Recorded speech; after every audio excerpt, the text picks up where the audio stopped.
చూసారు కదండి ప్రవర్తి సంచలన వ్యాఖ్యలు. అంటే ఇప్పటి వరకు ఎప్పుడూ లేదు ఇంత స్ట్రైట్ ఫార్వర్డ్ వచ్చి నాకు జడ్జిలతో ఇలాంటి ప్రాబ్లం అయింది అని చెప్పి సునీత గారు కానీ, చంద్రబోస్ గారు కానీ, కీరవాణి గారు కానీ ఇలాంటి వాళ్ళు కూడా తన్ని బాడీ షేమింగ్ మాట్లాడడం కానీ, కాస్ట్యూమ్ వాళ్ళతో సహా తను చాలా చీడ పురుగులాగా చూశారు. నేను చాలా ఇబ్బంది పెట్టాను, ఎట్లాంటి కాస్ట్యూమ్స్ కూడా వాళ్ళకి చెప్పిన కాస్ట్యూమ్స్ వేసుకోవాలి, చీర కూడా కొంచెం ఎక్స్పోజింగ్ చేయాలి, ఇలాంటి మాటలన్నీ చెప్పారు అని ప్రవస్తి చెప్పడం జరిగింది. సో ఇప్పుడు అదే సూపర్ సింగర్, అదే పాడుతా తీగ నుంచి ఎవరైతే వచ్చారో సింగర్ మనతో పాటు ఉన్నారో, అసలు ఇలాంటివన్నీ జరుగుతుంటాయా? అసలు షోస్లో బ్యాక్లో ఏం జరుగుతుంది? నిజంగానే ఇలాంటి అన్ని ఆరోపణలు కరెక్ట్ అంటారా, రాంగ్ అంటారా? సో అదే పాడుతా తీగ నుంచి వచ్చిన సింగర్ ఈరోజు మనతో పాటు ఉన్నారు. అసలు ఏం జరుగుతుందనేది తను అడిగి తెలుసుకుందాం. నమస్తే నేహ గారు. నమస్తే. సో చెప్పండి, ఇప్పుడు మీరు చూసారు ఆరోపణలు, తను ఎన్ని చాలా అంటే చాలా, ఒకటి కాదు రెండు కాదు. సో తను బాడీ షేమింగ్ కానీ, చీడ పురుగులా చూడడం కానీ, అంటే చిన్న చిన్న వాళ్ళ మీద ఆరోపణలు వేస్తే ఎవరు పట్టించుకోరేమో కానీ, లెజెండరీ ఆస్కార్ అవార్డు వచ్చిన కీరవాణి గారు అండ్ సునీత గారు, చంద్రబోస్ గారు, ఇలాంటి వాళ్ళు ఉన్నారు ఆ ప్లేస్లో. సో మీరు కూడా పాడుతా తీగ నుంచి వచ్చారు. అసలు ఏం జరుగుతుంది బ్యాక్ స్టేజ్ అనేది మీరే చెప్పాలి మాకు. అంటే ప్రతి షో ఒకటేలాగా ఉంటుందని నేను చెప్పను, బట్ తను ఏదైతే క్లెయిమ్ చేస్తుందో డెఫినెట్లీ తను సఫర్ అయింది కాబట్టి తను చెప్తుంది. అండ్ ఈ బాడీ షేమింగ్, ఈ డ్రెస్సెస్, ఈ విషయానికి వస్తే నాకు పర్సనల్గా అట్లాంటి ఎక్స్పీరియన్సెస్ ఏం కాలేదు కాబట్టి ఈ డ్రెస్సింగ్ ఈ సైడ్ అంతా నాకు తెలియదు. అండ్ సాంగ్స్ విషయంలో తను ఏదైతే చెప్పిందో అదైతే జరుగుతుందండి. అంటే ప్రతి దగ్గర జరుగుతుందని నేను చెప్పను. అంటే ఇప్పుడు ఒక 10 ఉంటే ప్రతిదీ ఒకటేలాగా ఉండదు కదా, కొన్ని చోట్ల జరుగుతుంది, కొన్ని చోట్ల జరగదు. ఇదంతా ఏంటంటే హయ్యర్ అప్స్కి కూడా తెలుసా అని చెప్పి నేను అనుకోను. ఎందుకంటే ఇప్పుడు ఫర్ ఎగ్జాంపుల్ మీదే బీఆర్కే న్యూస్ ఉంది, మీ వాళ్ళు ఒకటి షో పెడతారు, ఆ హయ్యర్ అప్స్కి ఏం జరుగుతుందని తెలీదు. అక్కడ ఆర్గనైజ్ చేసే ఆర్గనైజర్స్ ఉంటారు కదా, వాళ్ళ చేతిలో ఉంటుంది ఎక్కువ. ఓకే. సో అక్కడ వాళ్ళు ఏదైనా గోల్మాల్ చేస్తే అది హయ్యర్ అప్స్కి తెలిసే ఛాన్స్ లేదు. ఓకే. బట్ ఇలాంటివి అయితే డెఫినెట్గా జరుగుతాయి. ఎందుకంటే నేను కూడా పర్సనల్గా కొన్ని షోస్లో ఫేస్ చేశాను కాబట్టి జరుగుతాయని నేను ఖచ్చితంగా చెప్పగలను. అంటే జడ్జెస్ మంచిగా మనం పాడితే కూడా పాడలేదని చెప్పడము, ఇది జరుగుతుంది. సాంగ్స్ మంచి సాంగ్స్ ఇవ్వకుండా కొంచెం వేరే వాళ్ళకి డామినేటింగ్ సాంగ్స్ ఇచ్చి మనకి కొంచెం తక్కువ ఇంపాక్ట్ ఉండే సాంగ్స్ ఇవ్వడం జరుగుతుంది.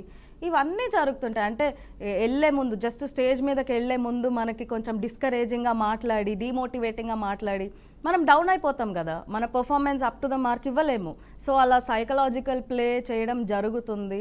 అండ్ మన కాస్ట్ బట్టి డిసైడ్ చేయడం ఉంటుంది. అండ్ షో డైరెక్టర్స్ ఎవరైతే ఉన్నారో వాళ్ళకి ఎవరైతే ఫేవర్గా ఉన్నారో వాళ్ళనే ముందుకు తీసుకెళ్ళడం అలాంటిది జరుగుతుంది. చాలా జరుగుతాయి. అండ్ స్క్రీన్ స్పేస్ వాళ్ళకు ఒకవేళ నచ్చలేదనుకోండి, స్క్రీన్ స్పేస్ తగ్గించేస్తారు. 4 minutes మనం సాంగ్ పాడితే 1 minute 2 minute వేస్తారు. అలాంటివి జరుగుతాయి.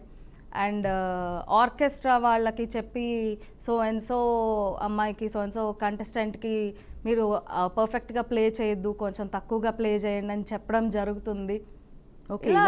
There are tons of things that can happen. Okay. అంటే సౌండ్ తగ్గించమండం అంటే మీరు ఒక వర్డ్ కూడా యూజ్ చేశారు, క్యాస్ట్ కూడా దీనిలో one of the key role ఉంటుంది అని చెప్పేసి. సో నిజంగానే క్యాస్ట్ అనేది ఇంతకు ముందు కూడా చాలా మంది, ఒక 2-3 సింగర్స్ దీని గురించి మాట్లాడడం జరిగింది. ఇది క్యాస్ట్ బేస్డ్ కూడా ఉంటుందా? అంటే ఈ క్యాస్ట్ వాళ్ళకి ఎక్కువ ప్రిఫరెన్స్ ఇస్తారు, అంటే ఈ క్యాస్ట్ వాళ్ళకి ఇవ్వరు అనే ఒక ఉంటుందా, కంపల్సరీ ఉంటుందా డిస్క్రిమినేషన్? డిస్క్రిమినేషన్ అయితే ఉంటుంది. నేనే పర్సనల్గా నేను ఒక షోలో, మన ఇండియన్ ఐడల్ ఉంది కదా, నేను డైరెక్ట్గా ఇండియన్ ఐడల్లో నేను ఫేస్ చేశాను. ఇది హిందీది కాదు, తెలుగుది. హిందీ దానికి నాకు కాల్ వచ్చింది డైరెక్ట్గా, మీకు సెలెక్షన్స్ కూడా కాకుండా ఫైనల్ సెలెక్షన్స్కి రండి, మేము మిమ్మల్ని తీసుకుంటామని చెప్పేసి అంత డైరెక్ట్గా కాల్ కూడా వచ్చింది. బట్ నా పర్సనల్ రీజన్స్ వల్ల నేను అప్పుడు వెళ్ళలేదు కదా, సరే అని చెప్పి తెలుగు దాంట్లో పిలిచారు నన్ను.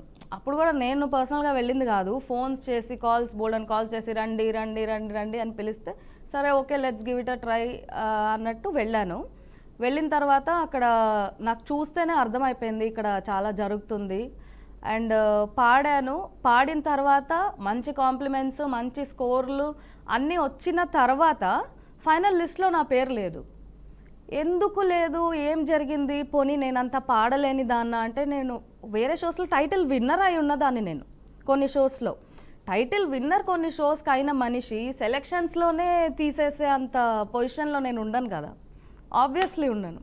సో తర్వాత నేను కనుక్కుంటే బ్యాక్ ఎండ్ నుంచి నాకు తెలిసిన రీజన్ ఏంటంటే, ఒక పర్టికులర్ కాస్ట్ నేను కాదు కాబట్టి నన్ను తీసుకోలేదు. ఓకే. క్యాస్ట్ గురించి మిమ్మల్ని తీసుకోలేదు.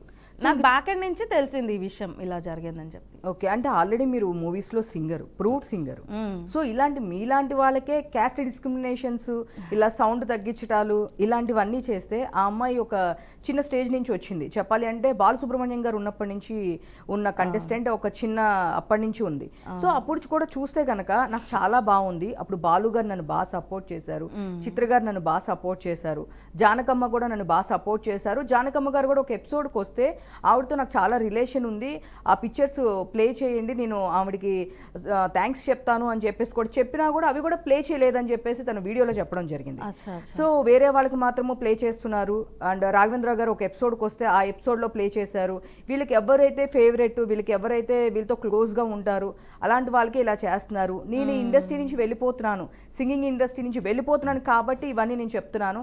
ఆల్రెడీ నేను టైటిల్ విన్నర్ని, దీనిలో నాకు కొత్త కాదు, కానీ ఇప్పుడు మాత్రమే నేను ఇలాంటి ఫేస్ చేస్తున్నాను. చాలా మంది ఫేస్ చేశారు కానీ నేను ఒక్కదాన్నే బయటకు వచ్చాను అని చెప్పేసి తను చెప్పింది.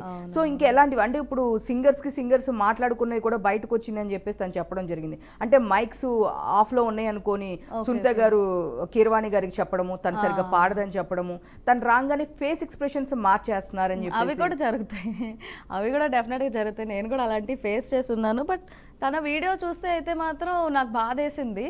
అంటే ఎంతో ఫేస్ చేస్తేనే ఇంకా తెగించి చెప్పేసింది అనిపించింది. జరుగుతున్నాయి ఇవన్నీ ఇన్సైడ్ స్టోరీస్, ఎప్పుడైనా ఉంటాయి, ఏ ఫీల్డ్లో అయినా ఉంటాయి.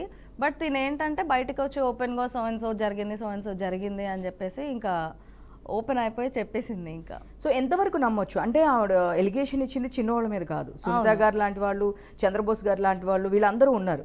చూస్తే కనుక ప్రొడక్షన్ కూడా మారింది. అక్కడ ప్రొడక్షన్ బట్టి కూడా ఇంతకు ముందు వేరే ప్రొడక్షన్ ఉంది, ఇప్పుడు వేరే ప్రొడక్షన్ ఉంది, జ్ఞాపిక ప్రొడక్షన్ అనే వాళ్ళు ఉన్నారు. ఎగ్జాక్ట్లీ, నేను ఇందాక చెప్పినట్టుగా ఇదంతా హైయర్ అప్స్ కి తెలుస్తుంది అని మనం అనుకోవడం కొంతవరకు దట్స్ నాట్ రైట్.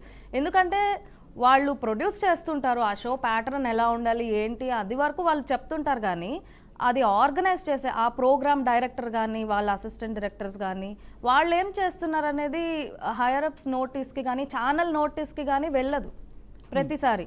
సో వాళ్ళకి ఫేవర్గా ఎవరు అనిపిస్తున్నారో వాళ్ళకే ఎక్కువ వాళ్ళ ఫేవరిజం చూపించుకుంటారు. అండ్ ఇప్పుడు కొన్నిసార్లు ఇప్పుడు డైరెక్టర్ సరే, ఆ ప్రోగ్రామ్ డైరెక్టర్ మంచిగా ఉన్నారు, ప్రోగ్రామ్ అసిస్టెంట్ డైరెక్టర్ అందరు మంచిగా ఉన్నారు, బట్ సాంగ్స్ ఇవ్వడానికి ఒక ఇన్ఛార్జ్ అంటూ ఉంటారనమాట. సో ఎట్లా జరుగుతుందంటే సో అండ్ సో రౌండ్ జరుగుతుంది, like okay fast beat songs ఒకటి జరుగుతుంది రౌండ్, ఒక 10 సాంగ్స్ ఇవ్వండి, ఒక 5 సాంగ్స్ ఇవ్వండి అని మనని అంటారు.